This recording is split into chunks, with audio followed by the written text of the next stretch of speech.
और दूसरा ये कि सिलेबस को पूरा करने में टाइम कितना लगता है, तो मैं सारी समझा देता हूँ। देखिए, अगर आप यूपीएससी की तैयारी ठीक से करना चाह रहे हैं, यूपीएससी, और आपकी बैकग्राउंड ज़्यादा नहीं है, बैकग्राउंड से फ़र्क पड़ता है। जैसे मान लीजिए आपने हिस्ट्री, ज्योग्राफी, पॉलिटिकल साइंस से ग्रेजुएशन किया और गंभीरता से किया, तो आपके लिए यूपीएससी की तैयारी में समय काफ़ी कम हो जाएगा। पर यदि आपने ग्रेजुएशन गंभीरता से नहीं किया हुआ है, मौज में किया हुआ है, जैसे अमूमन हम लोग करते हैं, या किसी एक सुपर स्पेशलाइजेशन वाली स्पेसिफिक ब्रांच में किया है, जैसे मान लीजिए आपने बीटेक किया और बीटेक भी ऐसी चीज में किया, कंप्यूटर साइंस में, जो यूपीएससी में है ही नहीं ऑप्शन, तो बीटेक कंप्यूटर साइंस आपकी यूपीएससी की तैयारी में सीधे फायदा नहीं करती है, नहीं के बराबर फायदा। तो अगर आपकी बैकग्राउंड नहीं के बराबर मान ली जाए, तो यूपीएससी का सिलेबस एक बार ठीक से तैयार करने में 1.5 से 2 साल लग जाते हैं, अगर जीरो से हम शुरू करते हैं तो। 1.5 से 2 साल इसलिए कि ऑप्शनल की तैयारी में कुछ महीने लगते हैं, फिर एसए है, पूरा जीएस है, पूरा सीसेट है। अगर आप इंजीनियर हैं और आपका गणित बहुत अच्छा है, तो सीसेट में आपके 2-3 महीने बच जाएंगे, और गणित में भी डब्बा गोल है तो 3 महीने और एक्स्ट्रा हो जाएंगे, सीधी सी बात। तो 1.5 साल से 2 साल चाहिए फर्स्ट राउंड ऑफ प्रिपरेशन के लिए। उसके बाद आपकी रिविजन प्रैक्टिस, जिसमें 6 महीने मेरे ख्याल से कम चाहिए। तो जिस साल आप तैयारी शुरू करेंगे, उसके 2 साल बाद का जो अटेम्प्ट है आप वो दे सकते हैं, क्योंकि आपको उस अटेम्प्ट के दौरान भी 6 महीने मिले जाएंगे। कुछ चीज़ें प्रीलिम्स और मेंस के बीच में भी कर लेंगे हम लोग। तो जो लोग ग्रेजुएशन शुरू कर रहे हैं उनके लिए तो बहुत मुफीद मामला ये है कि ग्रेजुएशन के साथ साथ तैयारी कर लें, ग्रेजुएशन खत्म होते ही एग्जाम दें, क्योंकि कम उम्र में आईएएस, आईपीएस या पीएससी में आने का फायदा ज़्यादा होता है। सिंपल सी बात, अगर मैं आईएएस की बात करूँ, आईएएस बन के आप 5 या 6 साल में कलेक्टर बनते हैं, 9 साल में बड़े जिले में कलेक्टर बनते हैं, 13-14 साल में कमिश्नर बनेंगे, 17 साल की जॉब होने के बाद आप राज्य में सेक्रेटरी या केंद्र में जॉइंट सेक्रेटरी बन जाते हैं। वहां से 10 साल का स्टेग्नेशन है। लगभग 26 साल के आसपास की जॉब होने पर आप बनेंगे एडिशनल सेक्रेटरी, जो यहाँ पर एसीएस होता है राज्य में। और एसीएस बनने में या एडिशनल सेक्रेटरी बनने के लिए जरूरी होता है कि आपके पास पर्याप्त जॉब बची हुई हो। लगभग 30वें साल में आपको सेक्रेटरी बनने का ऑप्शन मिलता है केंद्र में। सेक्रेटरी का मतलब पूरी मिनिस्ट्री का ब्यूरोक्रेटिक हेड, जो बहुत बड़ा पद है। और आईएएस बनने में मजा उसी पद में है बेसिकली। और सेक्रेटरी बनने की शर्त क्या है? सेक्रेटरी के लिए एम्पैनलमेंट उसी का होगा जिसके पास कम से कम 2 साल की सर्विस बची हुई है। मोटी सी बात, जिस दिन आप सर्विस में जाएं, यदि आपके पास कम से कम 33-34 साल की सर्विस नहीं है, तो आप सेक्रेटरी पद का सुख आमतौर पर नहीं उठा पाएंगे। और सेक्रेटरी बने और बनते रिटायर हो गए, उसमें क्या मजा है? बन के 3-4 साल रहना भी चाहिए। तो मजा तब है जब आपके पास कम से कम 36 साल की सर्विस हाथ में हो।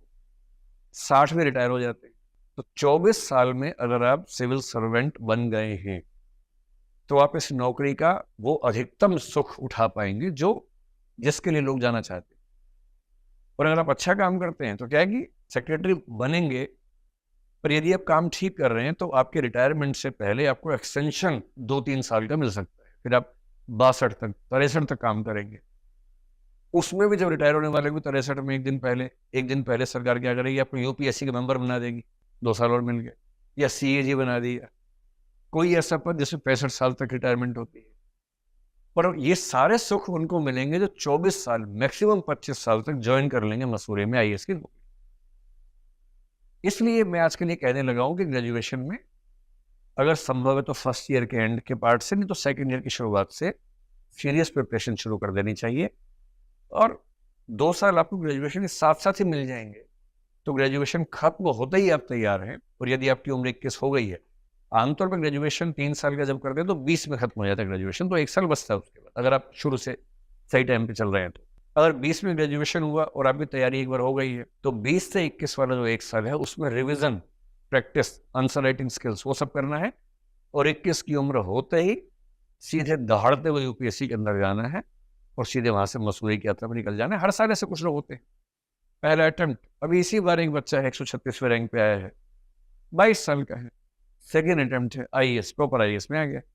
पिछले साल एग्जाम दिया था, सिलेक्शन नहीं हुआ था 21 में, मतलब 21 का होने वाला था तब एग्जाम दिया था उसने, क्योंकि 21 के आप है या नहीं इसका फैसला 1 अगस्त को होता है। जिस साल आप एग्जाम देंगे उस साल की 1 अगस्त को आप 21 के हैं या नहीं है, इस बात से फैसला होता है। तो डेट ऑफ बर्थ अगस्त के आगे होने और पीछे होने से बहुत फर्क पड़ जाता है। तो उसने 21 की उम्र में दिया, फिर एग्जाम दिया दूसरी बार, 22 की उम्र होती है तो प्रॉपर आईएएस में है, मैक्सिमम 22.5 साढ़े 22 में ज्वाइन करेगा, 37.5 साल की सर्विस हाथ में है। और 37.5 साल की सर्विस का मतलब है कि अगर सर्विस ठीक रही, बीच में दिक्कत नहीं कोई आई, तो कम से कम 7 साल केंद्र सरकार में सेक्रेटरी का पद मिलने वाला है। और जो 7 साल सेक्रेटरी बनते हैं उनमें से कुछ लोग बड़े सेक्रेटरी, होम सेक्रेटरी जैसे होता है, फाइनेंस सेक्रेटरी जैसे होता है, वो पद मिलते हैं। वो पद भगवान के पद नंबर 2 पे वही पद आते हैं, इतने बड़े पद होते हैं। जैसे होम सेक्रेटरी के मैं आपको थोड़ा समझाऊं, होम सेक्रेटरी आईएएस होता है। अब उसका काम है पूरे देश की कानून व्यवस्था का ध्यान रखना। एक फोर्स का नाम है सीआरपीएफ, आपने सुना होगा। सीआरपीएफ का जो डायरेक्टर होगा, डीजीपी होगा, हेड होगा, वो आईपीएस होगा। सीआईएसएफ उसका हेड आईपीएस होगा, बीएसएफ उसका हेड आईपीएस होगा, एसएसबी उसका हेड आईपीएस होगा, सीबीआई उसका हेड आईपीएस होगा, एनआईए उसका हेड आईपीएस होगा, आईबी उसका हेड आईपीएस होगा। इन सब का हेड होम सेक्रेटरी है। आप वो रैंक समझिए मैं जिसकी बात कर रहा हूं। जो व्यक्ति इन सारी ऑर्गेनाइजेशंस की रिपोर्टिंग लेता हो और इन सब के माध्यम से इंश्योर करता हो कि देश सुरक्षित रहे, ये पद ऐसे नहीं मिल जाता है। इस पद के लिए कम से कम 35-36 साल की सर्विस हाथ में होनी चाहिए, और वो तभी है जब 24 साल तक आप सर्विस के अंदर चले जाए, मसूदे की यात्रा अपनी कर जाए। इसलिए अगर आपकी ग्रेजुएशन चल रही है, आपने बताया था ना, तो ग्रेजुएशन के साथ में थोड़ी सी मेहनत कर लेंगी तो अच्छा रहेगा।